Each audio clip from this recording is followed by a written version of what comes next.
Halo semuanya, hari ini kita akan bahas latihan soal materi produktivitas. Materi ini saya ambil dari buku Hansen Mowen, edisi 8, Managerial Accounting. Jadi kita akan lihat soal 15-11 yang ada di buku itu. Jadi ini adalah soalnya, materinya tentang produktivitas. Jadi kita diberikan data 2 tahun ya, jadi 2007 sampai 2008, di mana di sini outputnya sama-sama 10.000, tetapi input yang digunakan itu berbeda. Jadi untuk bahan baku, inputnya di 2007 itu dia perlu 2.500 satuan. Tahun 2008 dia berhasil menurunkan jumlah inputnya yaitu menjadi 2.000, begitu juga tenaga kerja dari 8.000 menjadi 5.000. Nah, bahan baku itu dibeli dengan harga $8 per pon, biaya tenaga kerja dibayar $10 per jam. Kita akan lihat soal yang pertama. Kita diminta menghitung rasio produktivitas parsial untuk setiap tahun. Nah, di sini untuk bahan baku kita lihat outputnya 10.000 atau yang dihasilkan 10.000 dibagi input. Ingat rumus produktivitas sederhana, output dibagi input saja. Jadi inputnya itu untuk bahan baku adalah 2.500, sehingga rasio produktivitas bahan baku di 2007 itu adalah 4. Kemudian untuk tenaga kerja, outputnya sama ya, 10.000, tenaga kerjanya 8.000 jam, sehingga rasionya 1,25. Nah, untuk yang 2008 kita lihat kolom yang sisi 2008-nya. Jadi ini kebetulan sama ya, outputnya kebetulan sama-sama 10.000, tapi inputnya yang berbeda sehingga rasio yang dihasilkan juga berbeda. Begitu juga tenaga kerja. Nah, di sini kita lihat rasio bahan baku 2007 4, 2008 naik jadi 5, tenaga kerja juga naik. Jadi ini karena dia sama-sama naik, jadi sama-sama meningkat ya di tahun 2008, kita bisa menyimpulkan bahwa program produktivitas perusahaan secara keseluruhan itu meningkat karena dia sama-sama naik. Kita akan lanjutkan soalnya. Nah, sekarang misalnya gitu ya. Anggaplah jam kerja untuk 2008 itu bukan 5.000. Nah, tadi kan 5.000 ya. Sekarang dia bilang bukan 5.000 tapi 10.000. Kita akan evaluasi lagi. Yang 2007 tentu saja masih sama karena tidak ada perubahan kasus soalnya. Yang berubah itu yang biaya tenaga kerja ini. Jadi dia 10.000 jam di 2008. Sehingga rasionya pun dia berubah, turun menjadi 1 ya. Dari 1,25 menjadi 1. Nah, di sini kita lihat produktivitas material atau bahan baku itu naik dari 4 jadi 5, tenaga kerjanya dari 1,25 turun menjadi 1. Nah, karena ini satu naik, satu turun, kita tidak bisa menyimpulkan bagaimana keberhasilan produktivitas perusahaan secara keseluruhan. Nah, kalau seperti ini, untuk tahu apakah program ini berhasil, kita harus melakukan perhitungan yang dengan analisis yang lebih dalam, yaitu dengan melihat trade-off antara bahan baku dan tenaga kerja. Nah, sekarang kita akan menghitung trade-off, tetapi dengan memodifikasi soal. Jadi, kenapa saya modifikasi? Supaya tidak bingung. Jadi, di sini yang mana angka yang masuk supaya kalian tidak bingung, saya ubah outputnya di 2008 ini menjadi 15.000, sehingga dia beda ya. Angkanya beda. Nah, untuk jam kerjanya di sini saya sesuaikan seperti yang soal yang barusan tadi 10.000. Nah, sisanya adalah sama soalnya. Kita hitung rasio produktivitas parsial tahun 2007.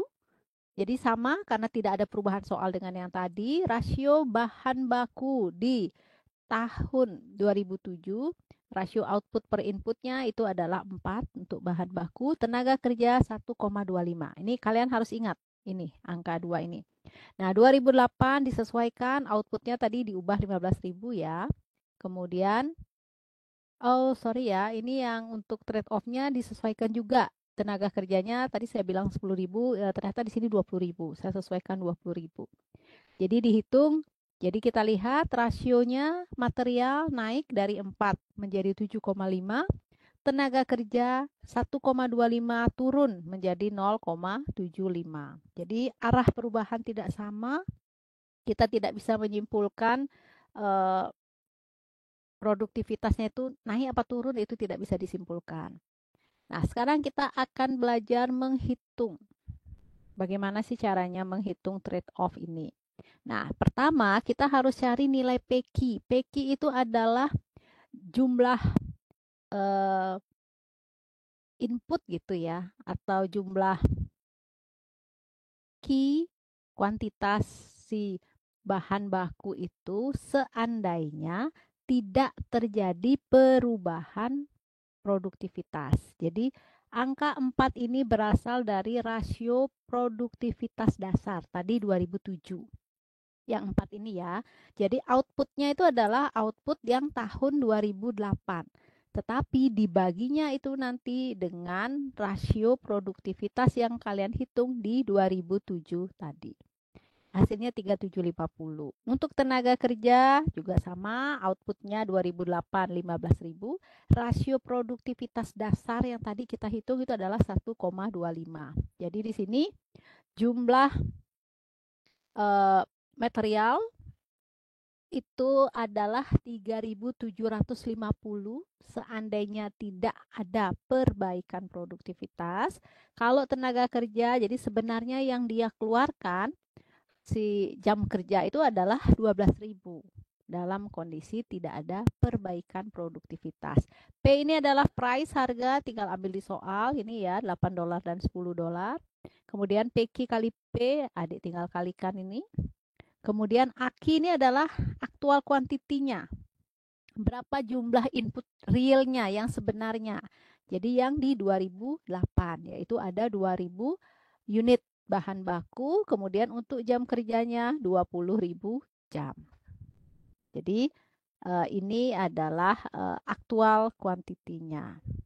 Nah, sekarang nilai AKI kali P. Jadi nilai ini aktual quantity ini adik kalikan dengan price-nya. Price-nya yang sama yang tadi ya, yang 8 dan 10. Inilah hasilnya. AKI kali P 16.000 bahan, 200.000 jam kerja. Nah, kemudian dicari selisihnya antara ini PQ kali P ini dikurangi AKI kali P. Jadi kita lihat di sini bahan baku. Nilai bahan baku itu adalah 30.000 untuk yang PQ kali P. Jadi biaya bahan baku seandainya tidak terjadi perbaikan produktivitas itu adalah 30.000. Tetapi faktanya dia berhasil menurunkan, yaitu menjadi 16.000. Nah, untuk tenaga kerja seandainya tidak terjadi perbaikan produktivitas atau tidak ada program perubahan produktivitas, biaya tenaga kerja itu 120.000. Tetapi faktanya kan dia melakukan program perbaikan produktivitas, justru biaya tenaga kerjanya malah naik 200.000. Sehingga di sini selisihnya minus 80.000. Nah, kemudian kita tinggal jumlahkan kolom-kolom ini ke bawah. Nah, jadi di sini kita akan lihat bahwa sekalipun bahan baku dia memperoleh eh, keuntungan gitu ya 14.000 karena adanya efisiensi penggunaan bahan baku. Kita lihat dari ini ya.